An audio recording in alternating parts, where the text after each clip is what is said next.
नमस्कार दोस्तों, back to our channel friends. मैं आप सबका अपने चैनल स्टॉक्स फॉर लाइफ पे बहुत स्वागत करता हूँ। Welcome to STFL family.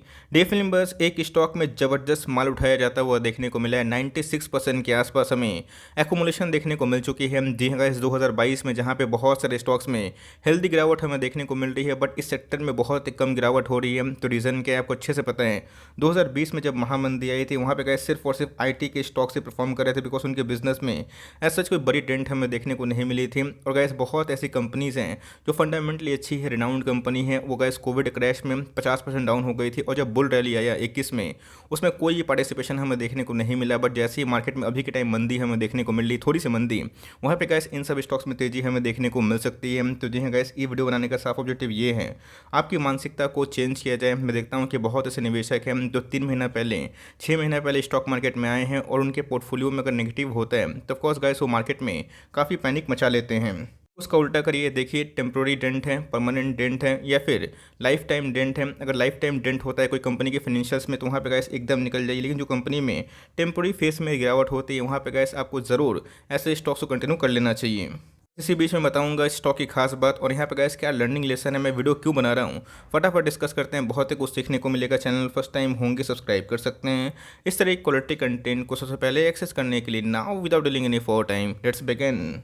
अगर आप देखिए फ्राइडे के दिन जब लास्ट डे ट्रेडिंग हुई, इसमें एकदम हमें दोस्तों 96% के आसपास एकोमोडेशन देखने को जरूर मिला है। 60,000 ऑलमोस्ट शेयर्स ट्रेड हुए हैं, और 57,000 शेयर्स को डीमेट में ले जाया गया। तो जी हाँ गैस, अगर आप देखें 8 फेब को इसने अपना लाइफ टाइम हाई टच किया था। तो जी हाँ गैस, जो कंपनी फेब के महीना में कम गिरा, मार्च के महीना में कम गिर रहा है, उसके पीछे की एक वजह होती है। तो जी हाँ गाइस, पूरा इंडस्ट्री की बात की जाए 2020 में काफ़ी चैलेंजेस फेस किया था, बट दोस्तों वो टेम्प्रोरी था। और जैसे जैसे इनके बिजनेस नॉर्मल होना स्टार्ट हुए, वैसे वैसे शेयर प्राइस में हमें अच्छी खासी तेज़ी देखने को मिली। और गैस अभी के टाइम में ब्रेकआउट के पूरे वर्ज में देखने को ज़रूर मिला है। की बात की जाए, आपने देखा कि हाल फिलहाल में इसने अपना 52वीं हाई को टच किया, और लास्ट भी गैस हमें 5% का इंटरडे हाई लगता हुआ देखने को जरूर मिला है। तो जी हाँ गैस, कोई इधर पे बाइंग रिकमेंडेशन नहीं है, जो लेकिन लर्निंग वीडियो है उसको आप ज़रूर से इस वीडियो के माध्यम से सीखने की कोशिश कर सकते हैं। अगर आप देखें 2020 की बात की जाए, जब मंदी आई थी 55% स्टॉक डाउन हो गया था, और 2021 में बहुत सारे स्टॉक्स अपने बॉटम से 6-6 गुना हुए, 8-8 गुना हुए, 10-10 गुना हुए, 20-20 गुना हुए।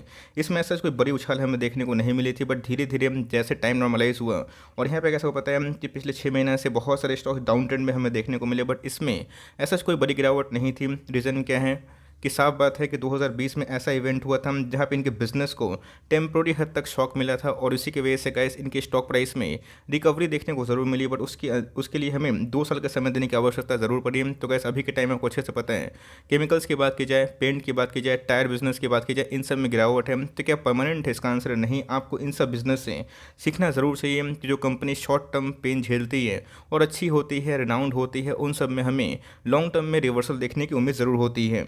अभी दोस्तों ठीक उसका वैसे ही अगर आप देखें, जिन्होंने उधर बेचा नहीं, टाइम दिया, पेशेंस दिया, उनके पैसे बनते हुए देखने को मिले। तो जी हाँ गाइस, मैं कौन सी स्टॉक के बारे में डिस्कस कर रहा हूँ, मैं बात कर रहा हूँ सफारी इंडस्ट्रीज़ के बारे में। आप पूछेंगे सर कंपनी क्या करती है, आपको अच्छे से पता है कि बैग और लगेज जो बिजनेस हैं, उनके बिजनेस काफ़ी डाउन हो गए थे। रीज़न क्या था आपको पता है, कोरोना क्रैश में अच्छे खासे जो स्कूल्स थे वो बंद हो गए थे। रीज़न की बात की जाए, आपको अच्छे से पता है कोविड की वजह से रिस्ट्रिक्शंस थे, लॉकडाउन थे, उसके साथ साथ उस स्कूल तो बंद हुए थे, कॉलेजेस बंद हो गए थे, और बहुत ऐसे बहुत ऐसे लोग हैं जो ट्रेन्स में ट्रैवल्स नहीं कर रहे थे। तो जी हाँ गाइस, इनके बिजनेस में डेंट हुआ था। तो क्या वो परमानेंट हुआ था? नहीं दोस्तों, बाटा इंडिया पे गिरा था, लेकिन क्या रिकवरी नहीं हुई? ऑफकोर्स हुई। तो गाइस, जिन्होंने उधर पे हार नहीं माना, टाइम दिया, पेशेंस दिया, उनके अच्छे खासे पैसे बनते हुए देखने को मिले हैं। और अभी के टाइम में जो रिकवरी हमें देखने को मिल रही है, बहुत ही हाई चांसेस हैं कि जो बिजनेस अभी के टाइम आउट परफॉर्म करेंगे, उसमें अच्छी खासी तेजी देखने को जरूर मिल सकती है। बात की सफारी की, मैं उसके बारे में बताऊंगा, बट दोस्तों इसका पीयर कौन है? VIP इंडस्ट्री सबको अच्छे से पता है, ये भी बैग में काम करती है। अगर आप मेरे पुराने सब्सक्राइबर हैं, आपको अच्छे से पता है 270 के लेवल पर जब ये था, तो मैंने आपको साफ साफ बताया था कि इस कंपनी पे आप चाहें तो लॉन्ग टर्म का थोड़ा सा दाव खेल सकते हैं, बिकॉज कंपनी कोई बर्बाद नहीं हो रही थी, ख़राब नहीं हो रही थी, सेंटीमेंट ख़राब था।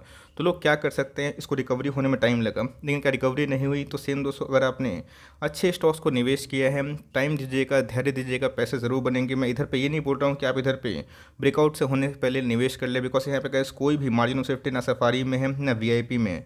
लेकिन गाइस जो जिन्होंने टाइम दिया, पेशेंस दिया, अब इधर पे जब ब्रेकआउट होगा बेनिफिट किसको मिलेगा?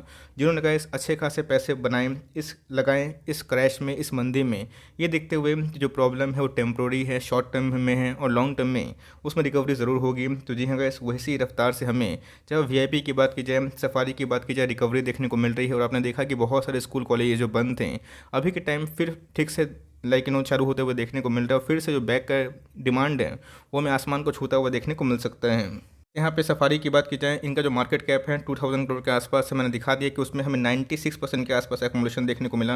हाल फिलहाल में इसने अपना एक साल का जो हाई है वो टच किया। स्टॉक का प्राइस ट्रेंडिंग की बात की जाए 75 के आसपास हमें देखने को मिलती है। आरओई की बात की जाए, आरओसी की बात की जाए, दोनों नेगेटिव में है। अब पूछेंगे कि सर मैं इसको कवर क्यों कर रहा हूँ? तो भैया इसको कवर करने के पीछे वजह है because company continuously loss make कर रही थी, बिकॉज इनके बिजनेस ठीक से नहीं चल रहे थे। इस तरह इसकी 2020 की मंदी के पहले कंपनी के सेल्स हैं अच्छे थे। तो यही दोस्तों सीखने का नज़रिया होता है, देखने का नज़रिया होता है। अभी के टाइम जो कंपनी अच्छी है, जिनमें शॉर्ट टर्म पैनिक मचा हुआ है, कोई छोटे मोटे कॉमोडिटी के प्राइस हैं और लॉन्ग टर्म में काफ़ी पोटेंशियल है, तब इससे सबक लें और देखिए जिन्होंने पैनिक में निवेश किया और टाइम दिया, 2 साल लगा, तो क्या लोगों का लॉस रिकवर नहीं हुआ? ऑफकोर्स हुआ। और गैस इधर पे जब वो लाइफ टाइम हाई लगाएगा, हाई पे हाई लगाएगा, तो उनके पैसे बनेंगे। 2021 की बात की जाए प्रॉफिट की तो छोड़ी गए, सेल्स पूरा आधा हो चुका था, मैंने रीज़नों को साफ साफ बताया। ओपीएम की बात की जाए वो भी नेगेटिव हो गया था। कंपनी के सेल्स की बात की जाए वो भी आधा हुआ था। कंपनी के प्रॉफिट की बात की जाए वो तो गैस नेगेटिव में हो चुका था। बट क्या कंपनी खत्म हो गई? इसका आंसर नहीं। तो लॉन्ग टर्म में जो रिनाउंड कंपनी है उस पर आप बने रहें, लॉन्ग टर्म गैस बने रहेंगे तो आपको लॉन्ग टर्म में रिवॉर्ड ज़रूर मिल सकता है। बस सफारी की और वीआईपी की तो जी हाँ गैस, ये कोई बाइंग रिकमेंडेशन नहीं है, लर्निंग रिकमेंडेशन है, बिकॉज यहाँ पे आपको समझने की आवश्यकता है। बात कीजिए सफारी की, 50% के आसपास प्रमोटर की होल्डिंग हमें देखने को मिलती है। और एफआईएस ने अगर आप देखें तो पिछले कुछ समय से अपने स्टेक को बढ़ाया। डीएस की होल्डिंग की बात की जाए वो भी हमें थोड़ी सी बढ़ते हुए देखने को मिली। और बात कीजिए पब्लिक होल्डिंग की, वही बढ़ते हुए देखने को ज़रूर मिल चुकी है। बात की जाए वीआईपी इंडस्ट्रीज़, तो ये राकेश झुनझुनवाला सर का पोर्टफोलियो का स्टॉक है। तो मैं आपको बोलूँगा कि अगर आपको सफारी में रिस्क लेना है तो उससे अच्छा गैस ऑप्शन जो है वो वीआईपी इंडस्ट्रीज़ में हो सकता है। लेकिन दोस्तों इस लेवल पे मैं आपको बाइंग रिकमेंडेशन बिल्कुल भी दूंगा नहीं, बिकॉज यहाँ पे गैस कोई ही मार्जिन ऑफ सेफ्टी नहीं है। अगर आप निवेश करते हैं ये सोच के कि चलो प्राइस भाग रहे हैं, ब्रेकआउट हो सकता है, तो मेरे हिसाब से गैस फॉर लॉन्ग टर्म आपको 550 का स्टॉप लॉस लेके चलना चाहिए। बट फ्रेश एंट्री की बात की जाए मुझे लगता है गैस कि इसका जो फ्रेश एंट्री है वो 550 के आसपास ही हो सकता है। बट इधर पे जो सीख है उस सीख को समझिए। शॉर्ट टर्म पेन अगर होता है तो लॉन्ग टर्म गेन उन्हीं को मिलता है जो कंपनी को पकड़े हुए रहते हैं, जिन्होंने गैस इधर पे कोविड को देखते हुए बेच दिया था। तो आज क्या आज तो पछता रहे होंगे, लॉस उन्होंने बुक किया था, लेकिन उन्होंने टाइम दिया होता, पैसे बनते हैं जल्दी। गए सफारी की बात की जाए, वीआईपी की बात की जाए, इसमें हमें एक ब्रेकआउट की पॉसिबिलिटी देखने को मिल सकती है। को ट्रैक करें, स्टडी करें। रिकमेंडेशन की बात की जाए तो कोई बाइंग रिकमेंडेशन नहीं है, लर्निंग के लिए दोस्तों मैंने इधर पे वीडियो को बनाया, अब दोनों को ट्रैक कर सकते हैं। बट येस दोनों कंपनी ख़राब नहीं है। सफारी छोटी सी कंपनी है, 2000 करोड़ के आसपास की मार्केट कैप को ओन करती है। बट वीआईपी एक बहुत बड़ी कंपनी है, तो अगर आपको निवेश करना भी है तो गो विद वीआईपी। लेकिन लॉन्ग टर्म में गाइस अच्छी कंपनी को अभी के टाइम में सही भाव पे लीजिए और लॉन्ग टर्म तक बने रहें। आने वाले 1 साल 2 साल में जब ट्रेंड चेंज होगा तो यही सब कंपनी आपको बहुत महंगे भाव पे ज़रूर देखने को मिलेगी। तो आई होप दोस्तों वीडियो आपके लिए हेल्पफुल था। कंटेंट से ले तो लाइक कर दीजिएगा, चैनल फर्स्ट टाइम होंगे तो याद से सब्सक्राइब करना भूलिएगा। फर्दर कोई डाउट है उसको ड्रॉप कर सकता हूँ, कुछ रिव्यू चाहिए उसका भी नाम ड्रॉप करना भूलिएगा। I would love to make a video on your demand. Guys मिलते हैं जल्दी ही, तब तक के लिए bye. Thanks for listening friends, God bless you all.